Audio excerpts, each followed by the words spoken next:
All right, everybody. I am. My name is physical therapist Dr. Wayne Welton, coming to you from just outside of the beautiful Tampa Bay area. If you're new to follow me, I'm a physical therapist. I got a clinic where I call it the Medical Mystery Clinic. The Most of my patients come in and say, "I failed everything," stuff like that, and I get exceptional results in that patient population. Today, I'm talking about a shoulder patient that almost had me the other day. Now, I actually like complex cases. I don't avoid them. I like, because you do the same thing every day, and it's just like you can diagnose it just based off the history type thing, right?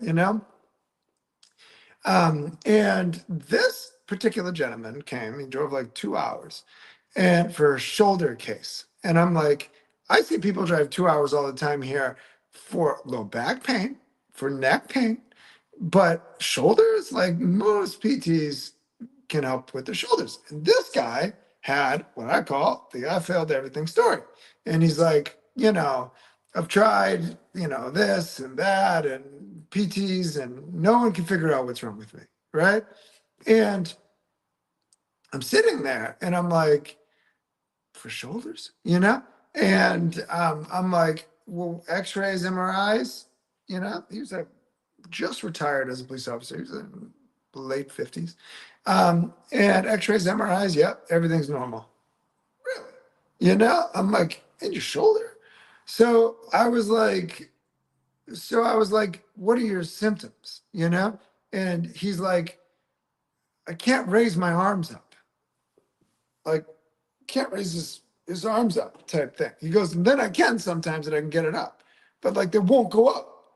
And I'm like, a neurological issue? I'm like, anybody scan your neck? He's like, they tested me for Lyme, man. He's like, this has been going on so long that nobody knows, right?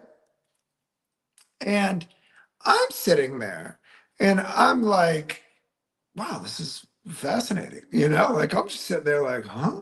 You know? Um, some strange neurological issue. That's the only thing that was coming to my mind. Where normally when I do an eval, it's like this. I just know. I mean, you do this 21 years, you know. I mean, you just read over the chart and you have a good idea of what's happening, right? But in this case, this guy was like stopping me. So I'm like, interesting. So I said, can you raise your arm up? And he goes, yeah, I can do it right now, but sometimes it literally won't go up, right? So I'm like, let me see you raise it up, right? Raise his arm up, this, behind the back, this, right? Full range of motion. So I'm like, it's not frozen shoulder. The frozen shoulder, they'll go like this. If you watch, because there's no like disarticulation between the glenoid head and the glenoid fossa and the humeral head. It's just locked together, so they both rise together like that. So it's like that type thing, right? And but that didn't happen. He was just like, yeah, look at that, right? And I'm like, okay, so it's not frozen shoulder. I'm like, because you can do it, and apparently it's not a neurological issue. I tested his myotomes, and nothing wrong with that. He has no radiculopathy in his arms. Had his neck scanned, you know. Even Lyme disease was tested for, type thing, right? And I'm looking at, so I'm like, raise your arm up. Do you have pain? Can you find that pain? They have to find the pain if you're going to test a mechanical issue, because you got to see it before and then see it after, right?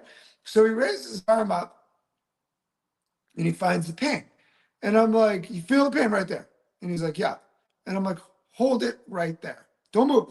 And they're like, I'm like, still feel the pain? Yeah. And then I put my hand on the humeral head, okay? And I push it back and down in the socket. And I hold it there. And he's like, no, I still feel it. So then I kind of came around back of him and I held it like that, like came under here from the back, and I pulled it back and down in the socket really hard. And I said, now go ahead. And he's like, yeah, I can't find it.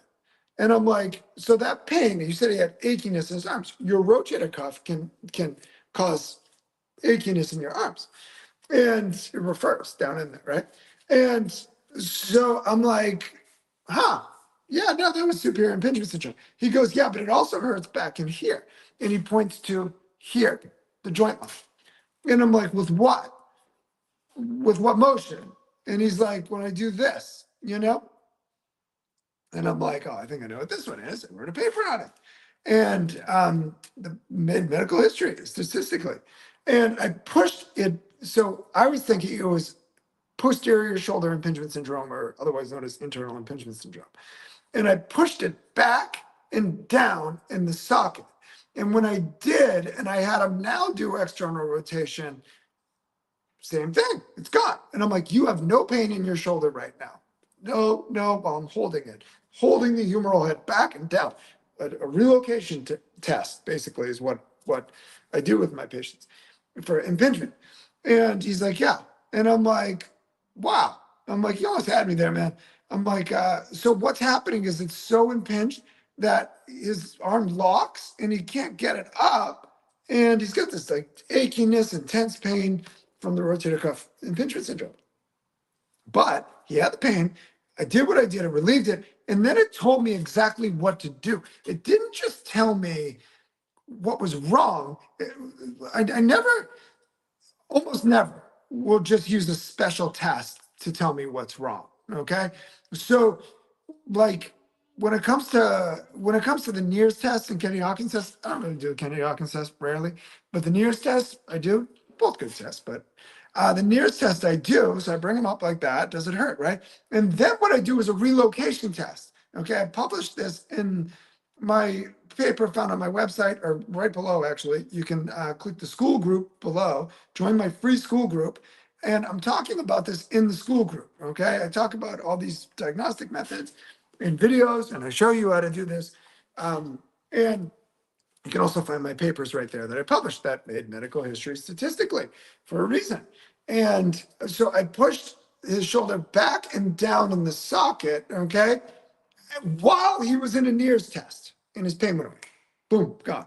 And I'm like, that was that. That confirmed to me not only was the problem superior impingement syndrome, and then the inferior impingement, posterior impingement syndrome, is the problem was actually a tight posterior and inferior capsule.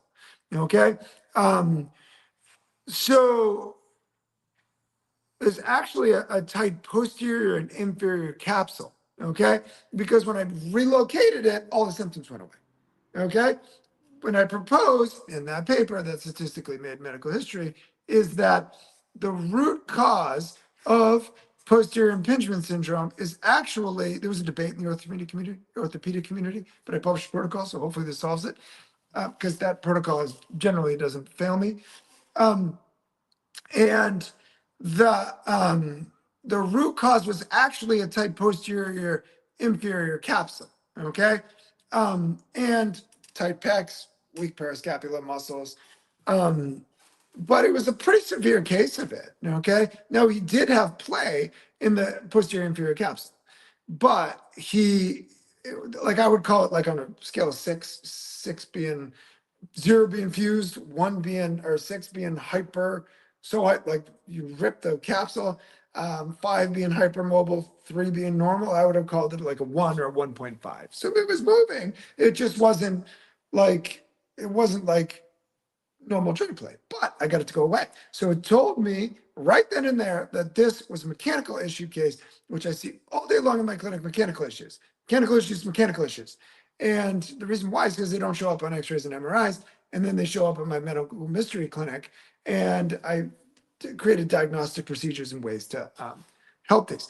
If you are new to following me, by the way, I publish statistically historic papers in the field of orthopedics and in medicine in general, getting multiple times annually, 3 to 5 years post-publication, what even the New England Journal of Medicine gets for reads in the Lancet, according to AI.